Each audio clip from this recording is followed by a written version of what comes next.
What's up, everybody? Welcome back to the show here. This is Hobby Hotline, episode 387. I'm back for the second time this month, so I hope everybody in the chat is not sick of hearing me talk at this point. But either way, we are here with two of, I think, OG co-hosts. When I first got started, I remember these guys. These guys have been co-hosts for forever. We got Orlando, and then we've got Victor, True RCs. We'll start up at the top here. Orlando, how's your week been going? What you been up to? Been going good. Just watching a lot of YouTube videos and kind of always getting involved in the hobby. After this show, I'll be going to a small little card show, which will be first time that these new promoters have a card show here in South Florida, in the Cooper City area. So it just seems like the hobby is strong. I mean, new card shows opening up even here in South Florida. We don't have too many, but this is a new promoter. We had a new one come in this year at the Hard Rock Casino, it was pretty big, over 200 tables, and that was their first show. And this is going to be a little smaller one at the American Legion Hall. But I'm anxious to see how this one turns out. It'll be their first show, so more shows, more hobby stuff going on. Yeah, absolutely. The more shows, the better. I mean, I think it's the same in Massachusetts. Maybe I just wasn't paying attention to shows as much, but I was looking at our calendar, and like every week, there's like 3 or 4 shows all over the place. So definitely good to see some increasing of that. You know, new promoters also getting new people in the hobby. That's also good. We also have Victor here at True RCs. Victor, kind of same question to you. How's your week been going? What you been up to? I've been good, man. I'm unlike Brolando here, who's living that retired life. I have to go work for a living still, but doing good, guys. Good morning to you guys. Good morning to the chat. Good morning to the hobby, and let's talk about it. Yeah, absolutely. So just a little bit of a rundown here before we get into the show. We're going to touch on the eBay GameStop news. We're also going to talk about some of the big changes this week with PSA. Then we're going to get into Bowman that came out this past week and the new top 100 list, kind of top 100 prospect list, kind of all encompassing there with prospecting. And then we're going to get into some more collecting topics. Hopefully, if the chat has anything they want to talk about, make sure you drop a comment. Also, make sure you drop a comment. I always love doing this. Make sure you drop a comment. Let us know where you're watching the show from today. I love seeing all the new faces, all the people, all the regulars here in the chat and where they're watching the show from. So yeah, we are going to start here with the news that was the eBay GameStop deal. And I even kind of hesitate to call it the eBay GameStop deal because it really just seemed like GameStop was trying to get their name in the news a little bit. Coming out with a $55 billion offer. I don't know where GameStop is getting that money in the first place. I posted about this on TikTok, and somebody in the comments was like, yeah, small companies buy big companies all the time. I'm like, I don't even know. What does that? I don't even know what that means. It just didn't make any sense to me. Orlando, I'll start with you. What were your initial thoughts maybe about the eBay deal when you first heard about it, and then, the deal falling through this past week? I kind of thought it was almost like a joke at the beginning. When you're talking about a GameStop that's at best a quarter of the size of eBay, buying such a big corporation like eBay, I'm wondering, how is this guy going to be able to raise any money? And, I was watching him on some of the business shows on different, national news, and he did a bunch of interviews, and he really never really answered the question on how he was going to raise all that money. He kept saying it was going to be half stock, half cash. But then he said that all he had in cash was like a $20 billion guarantee from a bank somewhere. And I'm thinking, well, how could a half stock in GameStop plus 20 billion be able to buy or make even a $55 billion offer? So that, I thought was kind of almost like you said, kind of to get attention and kind of to get his business out there and, and share some of his success at GameStop, which has been successful. I mean, GameStop was a company that literally was going out of business, and he is a good businessman. I'll grant him that. The guy's done a great job promoting GameStop, partnering up with all these different companies, including PSA, and becoming, a real a force in the hobby itself. But I just couldn't see him raising that $55 billion. There was just no way that it seemed like he was able to actually make a legitimate offer, with that kind of money, and a company that small. Now, to his credit, he did have some great ideas. He said he would make some changes. One of them specifically would be to update the eBay website, which really needs it, in my opinion. That I think eBay hasn't updated their platform for, I don't know, it seems like at least 10 years or so. It just seems to be the same type of thing. And I do think eBay could do a lot more to upgrade their site, to add more information on there. I mean, they could do stuff like tie into PSA and put pop counts on stuff that they're selling, and do certain things, give it a brand new, updated, you know, 21st century look. Because really their site is just old. And Ryan suggested that he would be good at that, and that he could better manage the company. And there are certain things that eBay isn't doing as well as they should be, and probably need a little bit better ideas and better upper management. So I agree with that part of it, but I just couldn't be serious about him having that kind of money to buy the company. I don't think that he could afford it at all. Right. Yeah, and I mean, I guess it's good that the platform where a majority of sports card buying and selling is potentially worth $55 billion. I think that is, I guess it's encouraging. I mean, it's not like, we've seen companies within the sports card industry come and go, and eBay has always, it's been one of the biggest companies, and it seems like it's always going to be one of the biggest companies, hopefully at least. Victor, kind of same sort of question to you. What was your initial thoughts when you saw it? And then has your opinion changed at all now that this deal is not going to go through at all? It hasn't, and I think Orlando did an excellent job recapping the situation. I was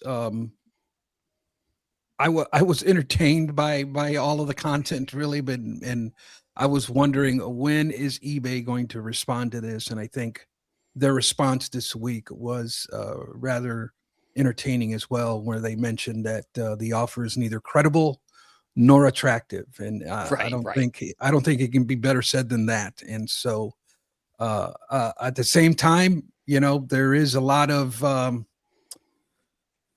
political things behind the scenes that I think Cohen, I think, he's part owner, or owns 5% of the shares of eBay. So I think they have to listen to him, because he does have a seat at the table, and he does have his foot in the door.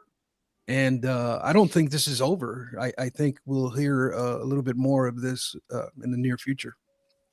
Yeah, and I think actually, who was it in the chat here? I think it was Upstate Sports Cards kind of went on what Orlando was saying with some of the platforms or eBay not really being updated. And he was saying eBay being old school is nice for anyone, getting back into it and knowing how to navigate it. And I think on one hand, that is correct, but also it's like, at this point, the internet is the internet. Like you figuring out how to use a website shouldn't take you as long. It shouldn't take you very long. I mean, hopefully for most people, they're used to using the internet. I mean, if eBay is making changes, I don't know. I hope that they would be making changes for the better. Like there are, they've updated stuff with PSA in terms of like showing some of the pop reports and stuff along those lines. But I mean, there are still a lot of improvements I would like to see as well. I mean, there are if someone buys something and they don't pay for it, it still says that it was a sold listing. Like that's something I would like to change, that and then if you do best offer, it doesn't say what the price that was accepted for the best offer. So, I don't know, eBay, if they're listening to this show, maybe not. But if there were some changes, there are some stuff that I would, potentially would like to see change. And yeah, I mean, that's kind of it for eBay. I mean, it's really the news is basically like that there was an offer put in and the offer was denied. So any final thoughts before we kind of move on to, I think fortunately or unfortunately, I think a topic that a lot of people are going to have some opinions on here with the PSA stuff. Does anybody have anything else on this eBay story? I think it's been covered enough all over the internet, and every YouTube content creators talked about it. So, yeah, I think it's a fast-paced, changing situation. It just they have done some changes, positive changes in the last 6 months or so. I'm the one. I don't have a lot of things that I can gripe about as far as my user experience. Mm-hmm. I'm not that big of a user as far as selling and that type of thing, but they have made some positive changes. I think. Is there room for improvement? Absolutely. Right. But I'm one where if it ain't broke, don't fix it. eBay has such long tenure in the hobby. I don't see a lot of things wrong with it as far as the way I use it. Now, there is a fast-paced changing evolution going on with live selling, and it seems like even eBay is leaning more towards the live selling, and that's a very successful way of doing it. And I think eBay changing or adopting that way of selling is going to be it's the future. I think it's here to stay, guys, and that's the way most of things are done in this space around the globe. And we're kind of like last to jump on board with the live selling concept, and it's pretty popular. It's pretty big. So we'll see. Yeah. We'll see how it evolves. Yeah. Yeah, And I mean, honestly, maybe I'm nitpicking a little bit here. I just, like I said, yeah. I mean, the live selling, the changes to live selling, I think is going to be whatever they can do. I mean, that industry is so massive. And, over in like China, I think it's like already like 50% of all e-commerce is done through live shopping, some like crazy statistic like that. So I would expect we move, farther that. I mean, it's the reason why you don't, TV channels like QVC are around. It's, people love to, buy things that they are being shown on the screen, I suppose. Yeah. So any last thoughts there? I definitely think that live selling is the future, for many companies. I mean, look at Whatnot, what they've done with their live selling and their breaks. The issue I think with Whatnot is that people don't trust them because, they pretty much let anybody come on there. Whether they're scammers or not, where I think eBay has a great opportunity to legitimize a little bit more of the sellers on their site, because they literally choose the sellers and vet the sellers that are on there. They don't do a lot of promotion for these guys, and that's one of the things that I'd like to see a little bit more of. Maybe eBay highlighting their live selling a little bit more. But there's some really, really good sellers. Our friend Bo from 1 Million Cubs Project, he's on there. He's done incredibly well with that. And I think they do have a better group of live sellers than the Whatnot. But they're still way behind Whatnot on their live selling platform. And I think that's definitely one area that eBay can improve on. And I think people would trust them a lot more than any other live selling site that's out there in the market right now. They're late to the party, but they're getting it. They're getting on board. Yeah. Yep.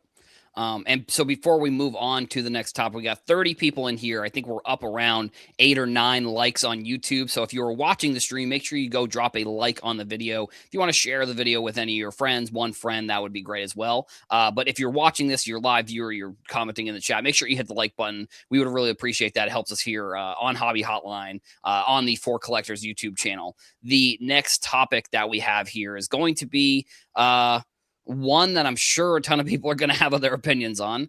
So eBay they're kind of similar, but PSA made some big news. They made some interesting timing on a lot of these things. I mean, I've seen one of the things that there was some sort of I think it was the Boston Card Hunter was doing like a no grading with PSA in May. And I've seen it caught on a little bit online on Twitter and on TikTok a little bit. So it's interesting that PSA comes out with this announcement. They say that there are investing $200 million into the company, but then they're also increasing the turnaround times and the threshold for how many cards you have to grade for the bulk submissions. I was a little bit, it just seems like it was kind of just like a Friday news dump where they just have a bunch of things. They're putting it all in together. I think it didn't, I don't know, I'll let you guys give your opinions first. We'll start with you, Victor, on any of those topics. I mean, really anything here. What were your kind of thoughts? Yeah, I was being a little sassy, a little bit sarcastic when I read this headline. Yeah. I basically said, thanks, PSA, for giving us your April 2026 profit margins. Right. 200 million is a drop in the bucket for PSA, in my opinion. I could be wrong on that, but I was just being sassy. But I do like the concept of growing the infrastructure. They are pushed to that limit to where they realize they have to do something in expanding the business with bigger facilities and more people. That, I think, is the right move. However, on the other side of things, I think it's really is the straw that has broken the camel's back. I am reading a lot of comments and posts on social media about this, and 98% of the comments in the backlash is absolutely negative. There is a lot of collectors out there that this move here is just, they are just done, and they're not done because they're expanding. They're done because now they have extended lead times, and that affects the collectors now. Right now, we are once again, they raised prices, but they only raised prices on the highest tier, which is, I believe, the 7-day turnaround. It's more money to go that route, and that's the only tier that they elevated the prices. The rest of everything has been extended lead times with the range. Now for value bulk, which is the lane that a lot of us collectors and flippers live in, it is now 120 to 160 days. You guys correct me if I'm wrong. Somewhere in there. Now and that's working days. So now when you add holidays and weekends, now you're looking at 6, 7, possibly 8 months before you see your submission. And that's where there is an uproar. And I think they're going to have a lot of work to do as far as gaining the consumer trust back. And from what I'm hearing, and I'm no expert in this field, but from what I'm hearing, this expansion that they're doing is typically about 18 months long before everything, and that's with no hiccups. So let's just, 18 months to 2 years before this game plan actually starts bearing fruit for the hobby. And so I don't know if collectors are going to be patient enough to stick this out. Well, I guess we'll see. Yeah, I'll have to agree with everything you just said, Victor. It's really all about PSA, not about the consumer at this point with them. They're just trying to get caught up, and supposedly they're going to hire 1,000 more people within the next year, is what I hear. Right now, they have, I think they said 350 openings. Now, most of those openings, are going to be, graders and kind of front end people helping to move that bulk and move that stuff through the system. But their number one problem, in my opinion, is customer service. And I just don't see them talking about how they're going to improve their customer service. All they're talking about is opening new offices, which they have. They're opening up, in Dallas and I guess New Jersey and out in Japan, and expanding the office here in Boca that they took over from SGC. But, I just still see them focus more on, this is what we're doing, and they're doing it for themselves. I mean, they're getting them, almost 2 million cards every month now. I don't think that the Boston Card Hunter, no grading in May is going to do anything. I don't even think that they're even going to recognize it. I don't think they're going to feel anything about that. It's just, technically he's just a small YouTuber, not really that small in our industry, but for them, it's a drop in the bucket. And, they're really into it for themselves. I mean, upping the, like you said earlier, the regular collector that's going to use the value bulk, that's gone up to 50 cards. I mean, that's pretty heavy right now for someone like me or you to submit 50 cards. I mean, it's almost like we have to become a sub, what do they call it? A submitter. We'll get all our friends together. Yeah. Kind of round up 50 cards there. A bulk submitter. Bulk submitter, yeah. it's ridiculous. I mean, I know I could never find 50 cards to send them. I mean, I'd love to send them some cards, and I could probably round up 25, but 50 Yeah. has gotten ridiculous at this point. And you know, and they did raise the prices. You know, so they're playing their game where, you know, now you're going to get the cards back in whatever 6 to 8 months. So if you want them quicker, you got to pay up more Yeah. than you had to pay up before. So it's like a never-ending story of them, you know, causing problems for themselves, falling behind in their issues, and then making the customer pay for their falling behind, for their issues and things like Yeah. that. You know, And and you still have all these mistakes. I mean, everywhere that you see, you hear all these things. They're admitting now to all the fake cards that are coming through, and you know, of course, they tell you what they're catching, but not what they're not catching. And things you yeah. see on the internet, like people get their cards back, and then they get a whole bunch of other flips from other customers and stuff that they got with their mailing. And so they've got a lot of problems that I think they need to fix first of all.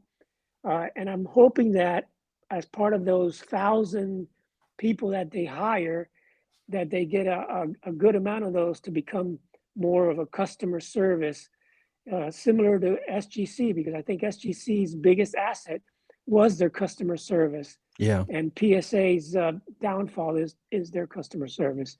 So it looks like we lost Adam there, but Victor, Yeah, what he else you said got to he's say? having computer problems and he had to reboot and he'll be right back. But you know what blows my mind, Orlando, with this whole thing, and this is the part that I can't wrap my head around, and this part is not, I repeat, not PSA's fault. With all the increases in prices that they've had over the last 12 to 15 months, with all the extended bulk submissions and everything going up as far as taking longer to get back, there is still no slowdown in people sending in cards. The numbers keep going up and up and up, and the demand is through the roof, even with the price increases, even with the extended lead times. And that's the part I don't understand. That part is on us. What do you think? Oh yeah, it's definitely on us. But you know, the problem as us as the end game, the consumer, is that our options have become much more limited than before. I mean, when we had SGC, we could use them, but SGC now has fallen into the same trap of their customer service is not where it should be. Their turnaround times are not where they should be. I mean, now, you know, you got to wait, you know, 60 days, I hear, for SGC. And they're only grading, you know, I don't know the last count, but you're talking 50, 60,000 cards a month. And they've just fallen behind because PSA has taken control of all of their main graders and stuck SGC in the closet, you know. And now SGC, I mean, now PSA that they got Beckett, they've been a little more focused on Beckett and trying to upgrade Beckett, which and so far it's good to see that they put some money into Beckett and upgraded, you know, their labels and really kind of updated them a little bit more, which Beckett was more stale than any other grading company out there. So their submissions have grown. SGC's pretty much remained the same. But I think that the main thing for PSA now, their big focus is on the TCG side. And, I think, what is it, 60, 70% of their submissions now is TCG. And those guys are happy. You know, I Yeah. don't hear, I watch some of these Pokemon channels and I don't hear people complaining about PSA there. You know, I mean, you know, you always get a little bit here and there, but not as much as in the sports side. So Yeah. if their main, 70% of their business is happy with their service and, they're not complaining, I just can't see PSA making many changes and focusing a little more on the TCG side because TCG has become really the monster in Yeah. this collection hobby right now. And that's And really the culprit behind all the delays and all that. It's just the amount of TCG. And from what they're opening up new facilities in internationally to kind of help, because that's where a lot of that stuff's coming. So unfortunately, it's the reality is that the collectors, the guys who are, like me, a set registry guy, I typically between 10 to 20 cards are typically my submissions, and I'm squeezed out now. Just to come up with 50 cards is really hard for me. Coming up with 20 cards was kind of hard for me, let alone 50.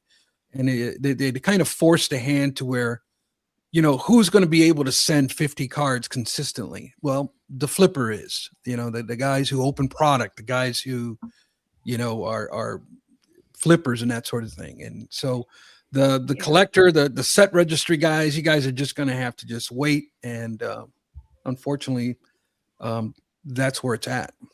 Yeah, and even at that, when you talk about guys that are going to be, a lot of the grading is going to be the new cars, and I know we're going to talk about the Bowman now, Bowman Chrome coming up, and welcome back, Adam.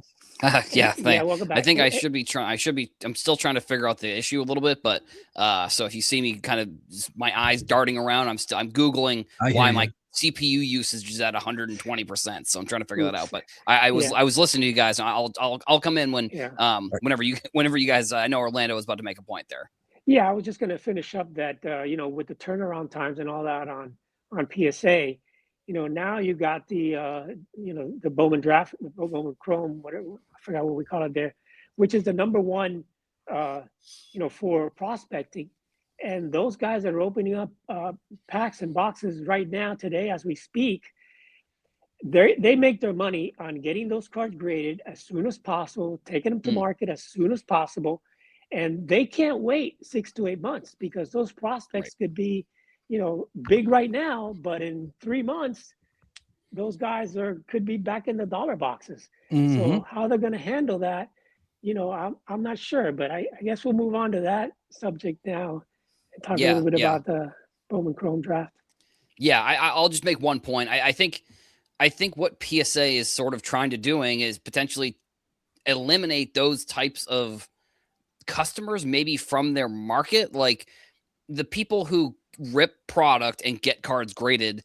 The fact that you now have to wait 7 or 8 months is like, it's an unrealistic timeline to expect that you can make any money. But at the same time, like, maybe that's for the better. Like, maybe it's better that you have to wait the 7 months to get a card graded, and it's maybe helping the consumer who wants to buy that card. There just won't be as many available, so the hype of the product release will die down a little bit, and hopefully it won't, we won't see a $2,000 PSA 10 Cooper Flag Topps flagship rookie when now that's like $125 card. Maybe that's sort of what I don't even think really that might not even be on their minds, but like for me, that's when I saw the big change, I think, at least there. And like you said too, the bulk submitters, like, it almost seems like they're trying to get them to start up again, because 50 cards is $1,200, and that's not including any upcharges. So like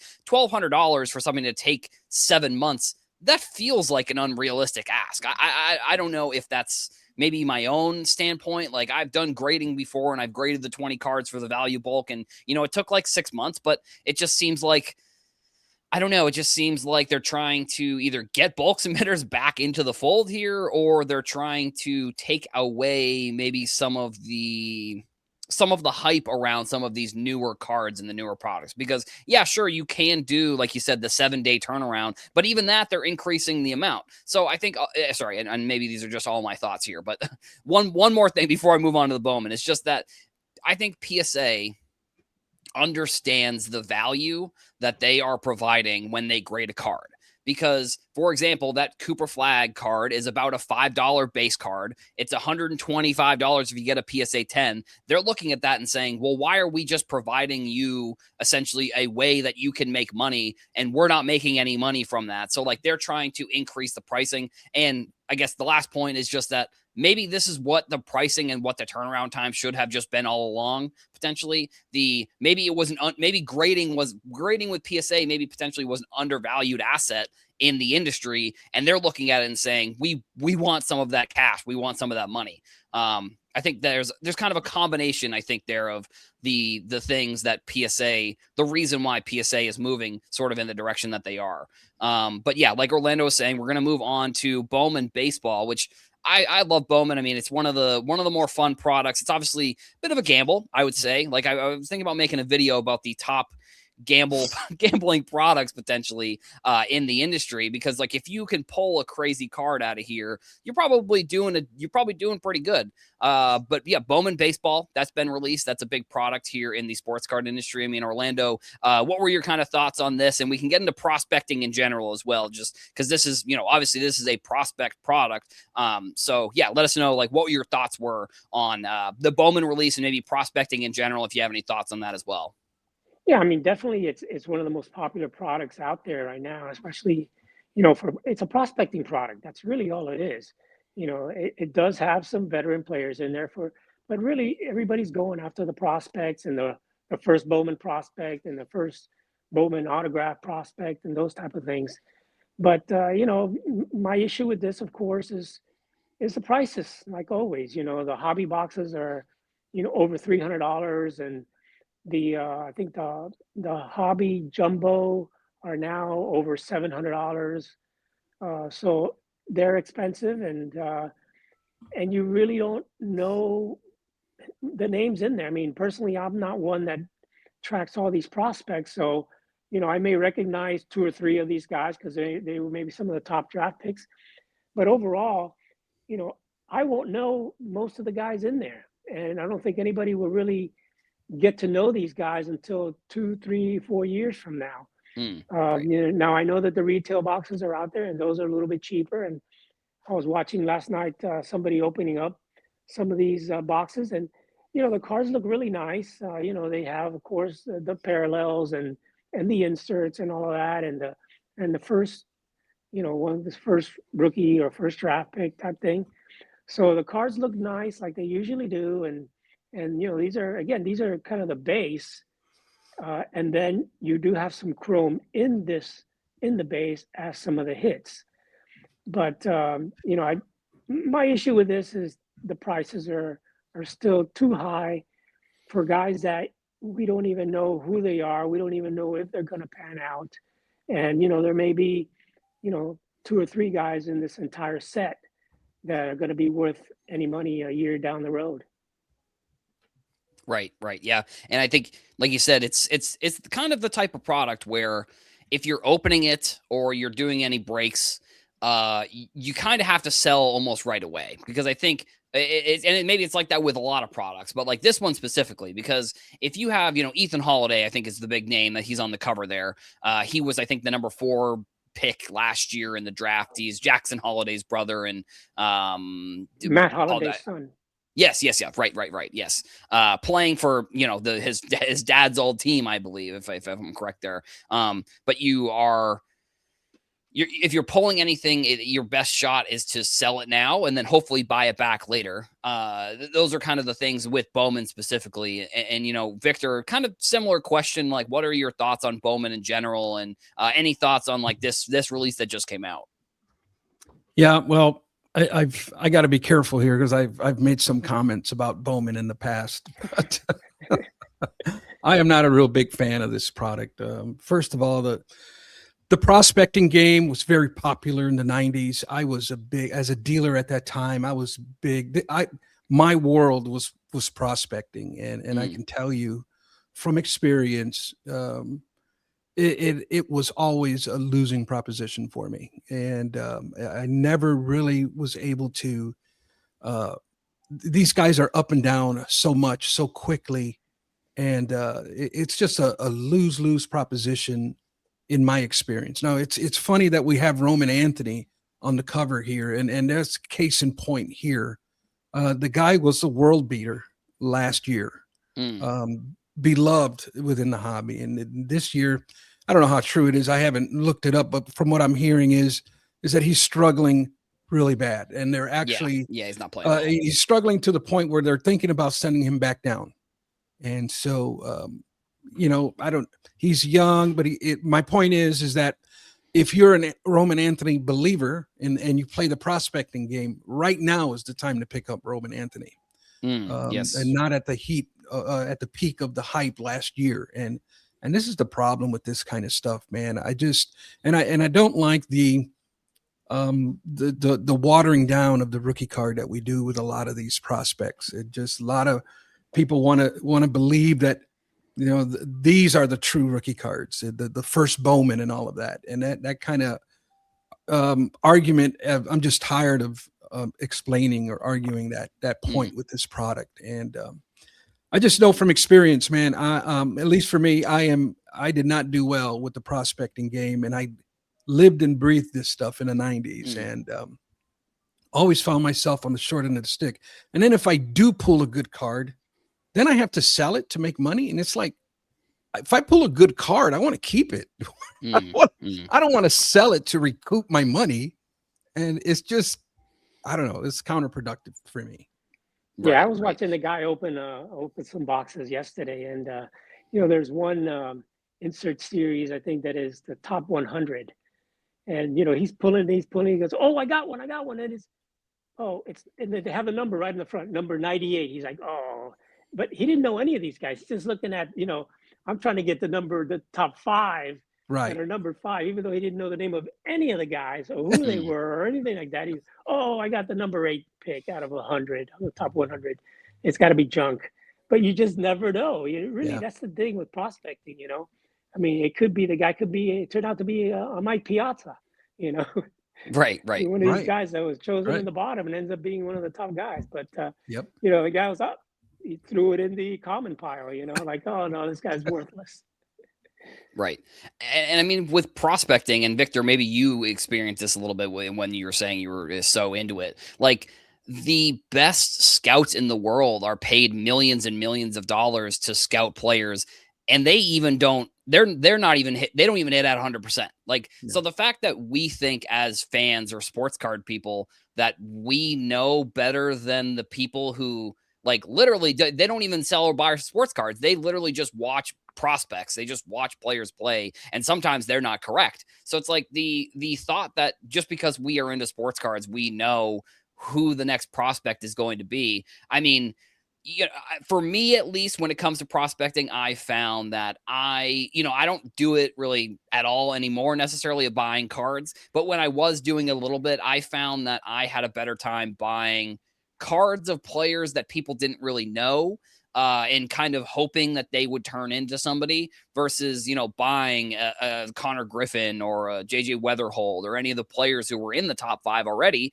or Jesus Mate, who's the new number 1 prospect, because people already know them and their price is already baked in. Like, that's sort of, I guess, the other part of prospecting is like the pricing of their cards it's already baked in that they are going to win MVPs and be these superstars. And it's like, you watch the pricing of those cards as soon as they make it to the majors. And if they don't perform well, I think Roman Anthony is maybe a good example. I think he's been hurt too. He got hurt at the end of the season, like right at the end of the season, couldn't play in the playoffs, got hurt early on in this season and wasn't really playing well. So, that also is another aspect of prospecting. And I think, that we experience here in the industry and just prospecting in general. So I guess I think that's an interesting perspective, Victor. Like, you were into prospecting and, the dealing and buying and selling cards. Like, was there a shift, or was it like one thing, or was it multiple things that you kind of shifted your focus away from prospecting? I think that would be interesting for, the audience to hear if maybe they're in a similar boat, like if they're kind of on the fence, like what was it for you that shifted your mindset when it came to doing prospecting and then maybe not doing it as much anymore? Yeah, great question. And here's what I've kind of learned the hard way, and here's what kind of discouraged me to get away from it. And that is, we sign these kids. They're literally kids when they get picked up or drafted. They're somewhere between the ages of 15 and 19, and we put so much high expectations on these kids, but they don't have the mental capacity to handle the weight that we put on them. And so now they're Now, they've been growing up in Little League and they've been successful their entire lives, but now they're at a new level where the competition is just as good as they are. So they're no longer dominant. Now you got to face big league pitching. Now you're slumping. This is the first slump you've ever had in your life. Right. You've been hitting home runs as a little leaguer, and now you're facing talent equally as good as you. And now it's the mental side of the game where these kids are not mature enough to handle all that we're putting on them. And so they're set up to fail. Right. And I see that cycle. It's like repetitive over and over again. Or they try so hard to go to the next level that they end up injuring themselves. Or they can't get past the psychological side of the game, and they get stuck in this rut and they just spiral downward. And that's how come I like to stick to guys who have been consistent in the major leagues for about between 4 to 6 years. Guys that are giving telltale signs that they're headed to a Hall of Fame career. Yeah, they're only hitting 30 home runs. They're not hitting 50, 60, 70, but they are doing consistency. And that's the kind of guys I like to put my money into. Right. Definitely. Yeah, I mean, it's so tough for these guys. I mean, when they're playing in the minor leagues, I mean, they're going against, talent that's really beneath them. And they don't have the kind of coaching or scouting that really looks at these guys' weaknesses. Like when you go up to the majors, I mean, and they see that the guy all of a sudden is early tearing up the majors. You got all the scouts, you got all the managers, you got everybody focusing on, okay, where is this guy's weakness? Versus when they're in the minors, they don't do that. But now they figure, okay, this guy can't hit the low outside slider or whatever pitch or whatever it is. And then all of a sudden you consistently start getting that pitch, and you can't hit it. You just can't hit it. And they got to learn how to hit it in the best environment, the toughest environment that there is, versus, in the minors. So when you face that kind of adversity, it really gets in your head. And now, like Victor says, it's all mental. All of a sudden it's, man, I'm not as good as I thought I was, or I've never faced this kind of adversity. And now all the eyes are on this guy because he's supposed to be so good, but they've found his weakness. They're attacking the weakness, and he can't overcome it, or it's going to take him time to overcome it. So it's a mental issue as far as, and also the focus on how do we get this guy out, which is a lot more aggressive in the majors than it is like in the minors. Right. And I mean, something that is a little bit underrated, I would say, with prospecting is like, some of these MLB players, like the prospects, like Connor Griffin, for example, signed like an 8-year, $140 million contract. He's 20 years old. Like imagine knowing at 20 years old that over the next 8 years, you're going to make $140 million. Like, for me, I'm not a professional athlete. I'm a pretty, I bowl a lot, but obviously not to the level where I'm any type of professional. But like, also, if you were to tell me at 33 that, over the next 8 years, you're going to make 140, I would be acting different. Like I would not act the same way because I have that contract. And I think especially too, like we just don't know what these players are going through on a day-to-day basis. We don't know how are their family members asking for money? Are their friends being like, hey man, you just signed this crazy contract? Like what kind of stress do they go through that isn't on the field stress? Now, I'm not saying that's happening with, Roman Anthony or Connor Griffin. I'm just saying in general, we don't know what, and again, it's a lot of these prospects, they're players signed from, Dominican Republic, they're players signed from, areas of the world that are not like as doing as well as here. So again, that's just another, there are so many aspects here, I think, that we don't really think about as sports card prospects. We look at them on the field. We say, hey, he just hit a home run. I want to buy some of his cards. That's sort of how we look at it.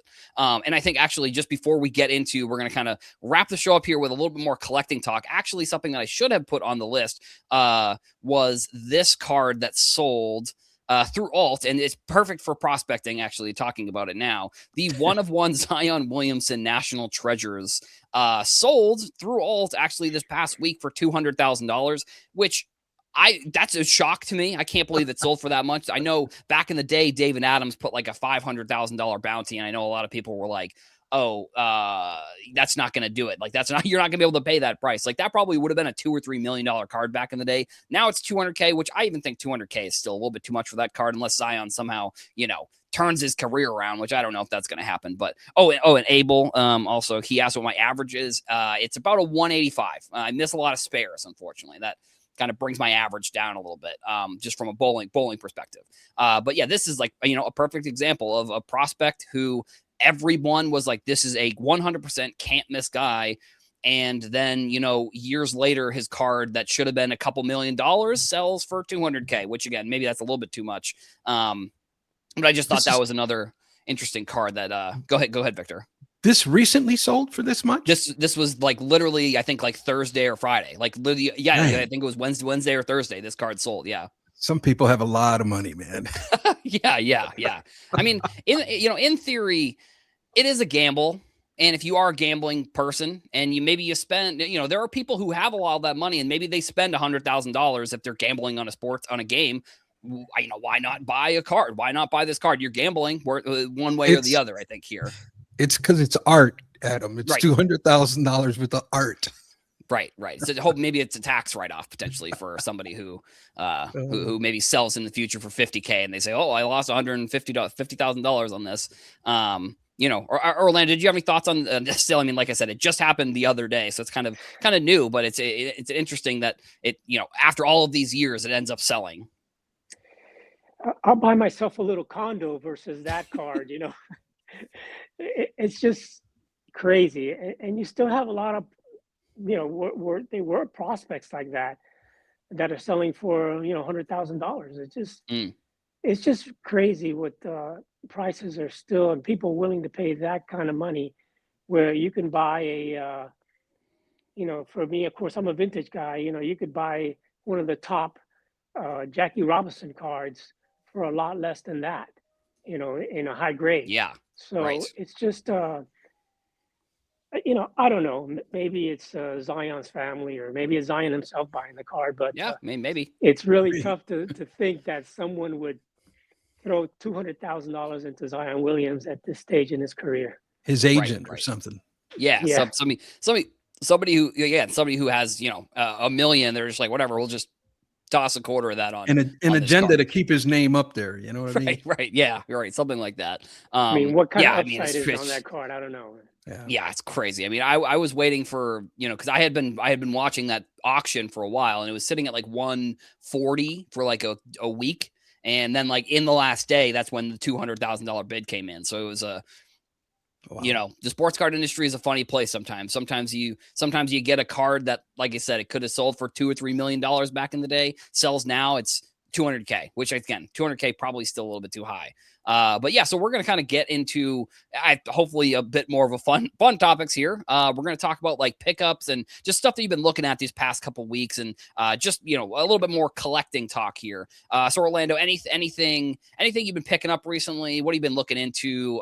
Kind of just let the chat know like what it is you've been looking to pick up, if you have been picking up anything.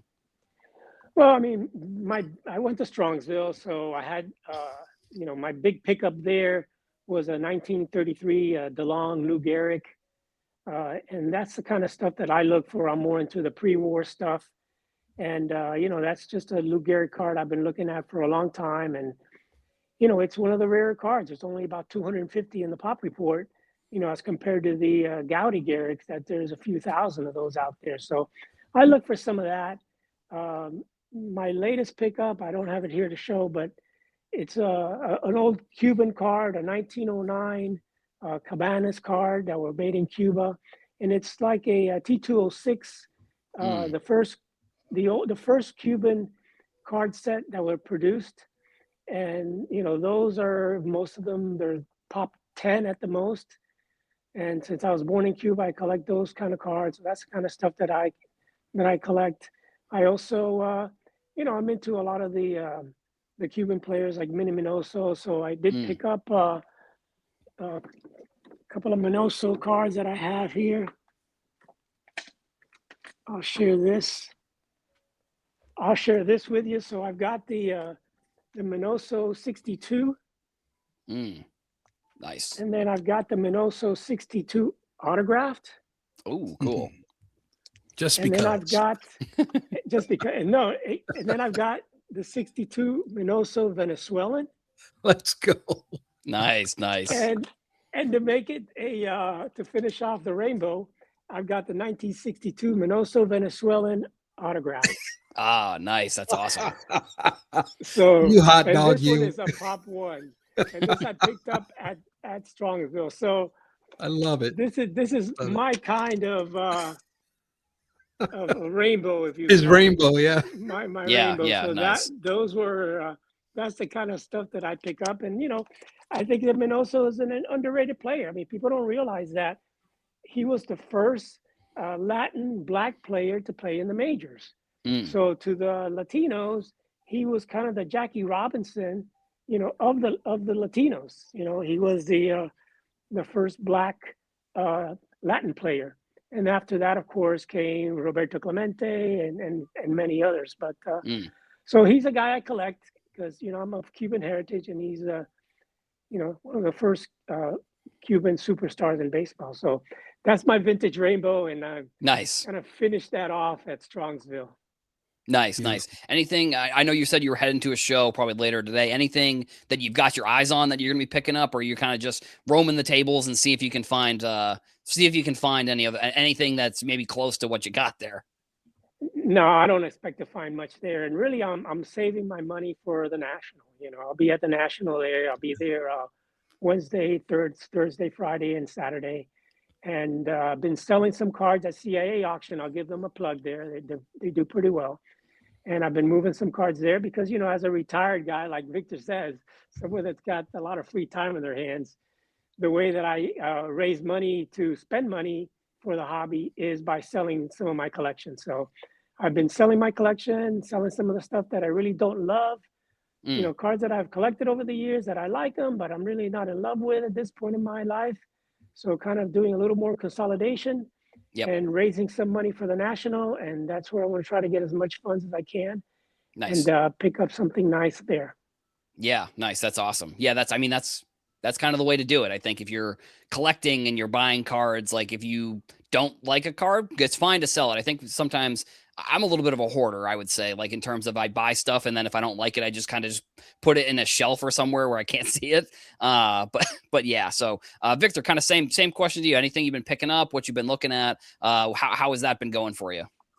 Yeah, I've been sitting on the money. I usually quit spending around March when it's national time, but I am a collector still, and I've kind of pivoted and changed some things this year. One of them has been Sammy Sosa playing days insert cards or base cards if they're cool looking.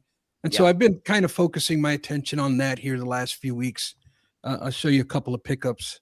Here is the 94 Pacific. Ooh, yeah. Sosa. Nice. Gold, like goldish prism like. I think that's where all that started. And then you have the In the Cage insert by Pacific. And Pacific was just they were decades ahead of their time, I think. They were just that good. Here is another In the Cage. This one is the year 2000. And the cage, the part of it is like a net in the background.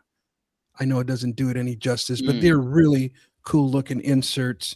And then I got last one I'll show you here is a Skybox Thunder, and it's an insert called Dial 1.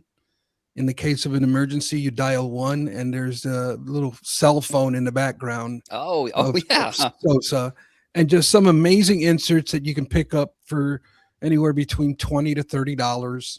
And I've been putting my spreadsheet together on the Sammy Sosa cards that I actually do want to pick up, and looking at my spreadsheet, and I thought I had quite a nice collection of Sosa.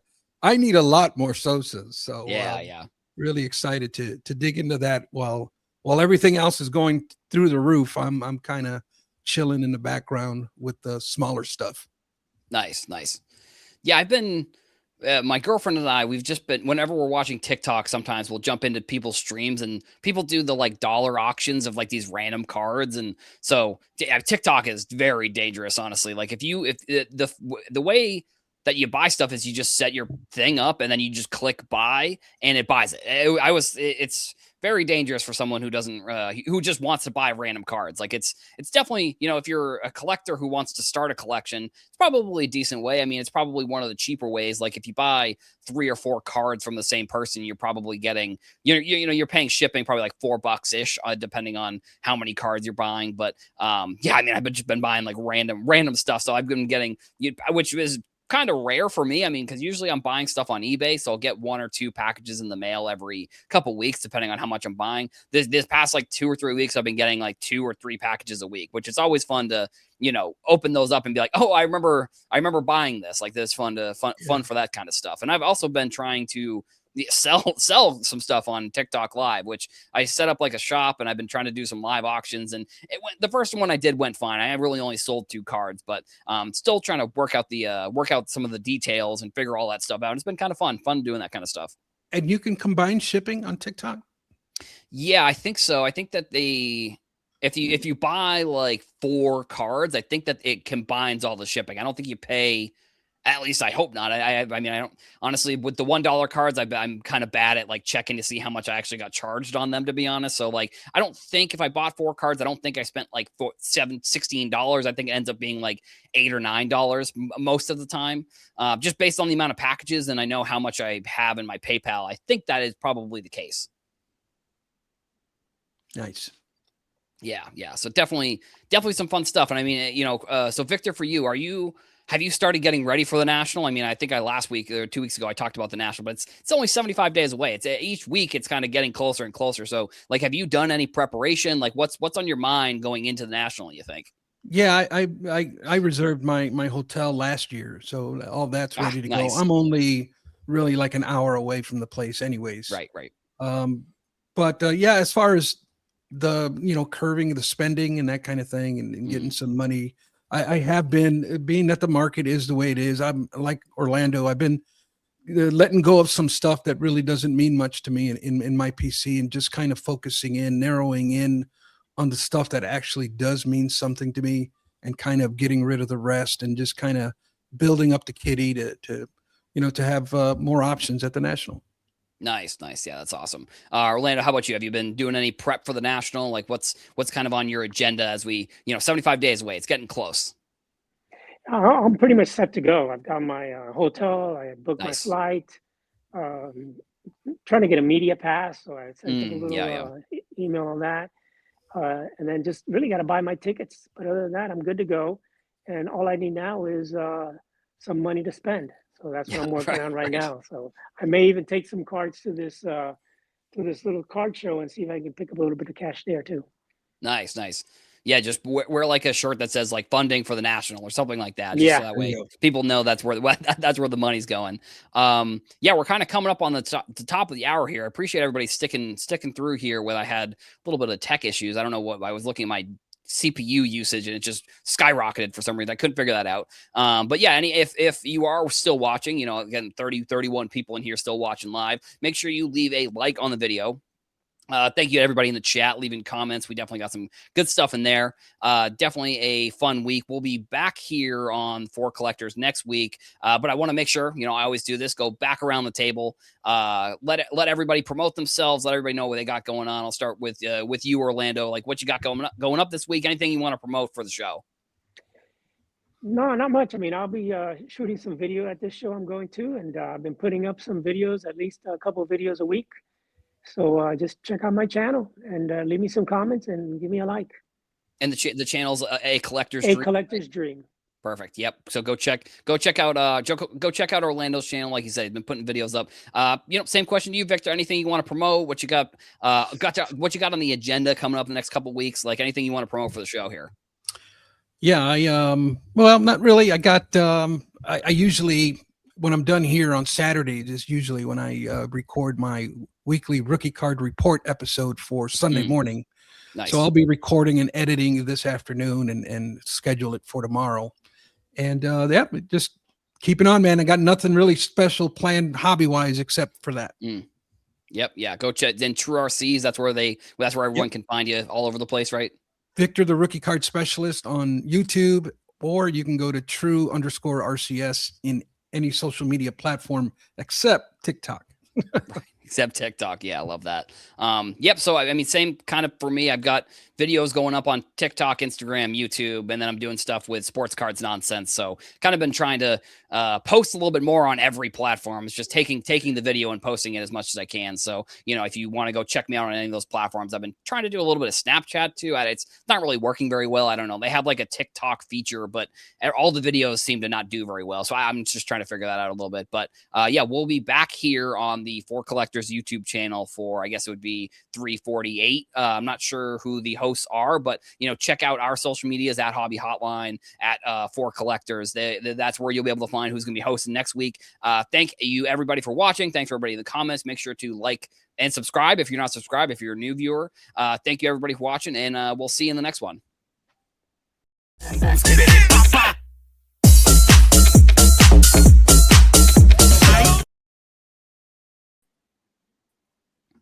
Oops.